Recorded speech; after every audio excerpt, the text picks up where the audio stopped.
नमस्कार, मैं doctor Shailaja Nagendra, SPC government college Ajmer से आश्रम व्यवस्था के द्वितीय भाग में आपका सबके स्वागत करती हूँ।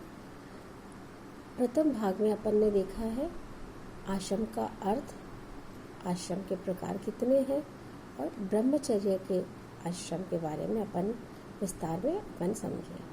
अब द्वितीय भाग में गृहस्थ आश्रम के बारे में अपन जानेंगे। ब्रह्मचर्य आश्रम में अध्ययन कार्य पूरा करके विवाह संस्कार संपन्न होने के पश्चात इस आश्रम में व्यक्ति प्रवेश लेता है। वह 50 वर्ष आयु तक इस आश्रम में रहता है। यह आश्रम वह कार्यस्थल है जहाँ ब्रह्मचर्य आश्रम के में प्राप्त शिक्षा का मूर्त रूप देने का वक्त आता है। इस आश्रम में व्यक्ति धार्मिक एवं सामाजिक दायित्वों को पूरा करने का प्रयास करता है।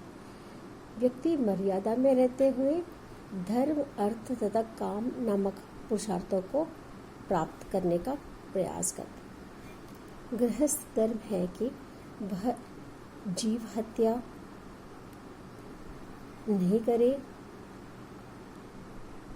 असत्य से दूर रहे, पक्षपात न करे, शत्रु, निर्बुद्धिता तथा डर के आसपास न जाए। मादक द्रव्यों का सेवन, कुसंग, अकर्मण्यता और चटुकारों पर धन व्यय न करे। माता पिता, आचार्यों और वृद्धों का आदर करे। पत्नी के प्रति उसका व्यवहार धर्म, अर्थ तथा काम के मर्यादाओं के अनुसार रहे। गृहस्थ आश्रम के सारे दायित्वों को यज्ञ, दान और तप के अंतर्गत सम्मिलित किया गया। देवता, ब्राह्मण, गुरु एवं विद्वानों का पूजा करे। पवित्रता, सरलता, ब्रह्मचर्य तथा अहिंसा का आचरण करे। मनु ने बताया कि गृहस्थ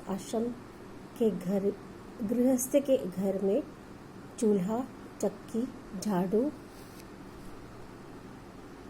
ओखल, मूसल तथा जलपात्र विभिन्न जीव जंतुओं की हिंसा के स्थान है। इससे होने वाली हिंसा के पश्चाताप के रूप में 5 महायज्ञ अवश्य बताया है। इन यज्ञों का लक्ष्य व्यक्ति में ईश्वर के प्रति श्रद्धा करना, उसे वैदिक साहित्य के अध्ययन की ओर ले जाना, समाज की सांस्कृतिक परंपराओं की रक्षा करना, ऋषि मुनियों, गुरुजनों, माता पिता और अतिथियों के प्रति दायित्व निर्वाह करना। 5 महायज्ञों से गृहस्थ त्यागमयी जीवन व्यतीत करता हुआ देवऋण, पितृऋण तथा ऋषि ऋण से छुटकारा प्राप्त करता है।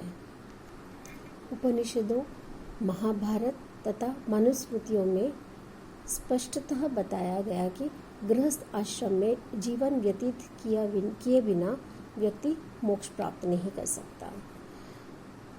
अन्य तीनों आश्रमों के लोग अपने भरण पोषण के लिए गृहस्थ पर ही निर्भर रहते हैं। सब आश्रमों के व्यक्ति गृहस्थ के हाथों में ही सुरक्षा एवं स्थायित्व प्राप्त करते हैं। गृहस्थ आश्रम अन्य आश्रमों की तुलना में सबसे अधिक महत्व दिए जाने के कारण प्रथम पुरुषार्थों की पूर्ति का स्थल। इस आश्रम में तीनों पुरुषार्थ को प्राप्त करता हुआ व्यक्ति अपने चौथे पुरुषार्थ मोक्ष प्राप्ति के लिए तैयार कर लेता है अपने आप को। सेकंड, यज्ञों का संपादन। सभी प्रकार के यज्ञों से मुक्त होने के लिए यज्ञों की पूर्ति आवश्यक है। ये यज्ञ 5 माने गए हैं: ब्रह्म यज्ञ, देव यज्ञ, पितृयज्ञ, भूत यज्ञ तथा अतिथि यज्ञ का निर्वाह किया जा सकता है। तीसरा, समाज के सामान्य कल्याण के योगदान। गृहस्थ के सहयोग के बिना अन्य 3 आश्रमों के लोगों के लिए अपने कर्तव्यों को निभाना किसी भी रूप में संभव नहीं था। गृहस्थ ही संपूर्ण समाज के हित में विशेष योग दे पाता है। अब अपन तीसरा आश्रम के बारे में चर्चा करते हैं, जो है वानप्रस्थ आश्रम। 50 वर्ष की आयु पूरा करने के बाद व्यक्ति को वानप्रस्थ आश्रम में प्रवेश करना पड़ता है या प्रवेश लेता है। वानप्रस्थ का अर्थ वन की ओर प्रस्थान करना। स्पष्ट है कि 50 वर्ष की आयु में व्यक्ति अपने परिवार, नाते रिश्तेदारी और समाज को छोड़कर जंगल में चला जाता है। मानव मात्र की सेवा में अपना समय लगाता है। व्यक्ति 75 वर्ष की आयु तक इसी आश्रम में रहता है। जंगल में एक कुटीर बनाकर रहता है। कई बार वो अपनी पत्नी के साथ भी वहाँ समय व्यतीत करने चले जाता है। त्याग और तपस्यामय जीवन व्यतीत करता है। वन में वो सरल, त्यागमय तथा समन्वय के साथ पवित्र जीवन बिताता है तथा अपने प्रभु चिंतन में लगा देता है। वानप्रस्थी निष्काम भाव से कर्म करता है।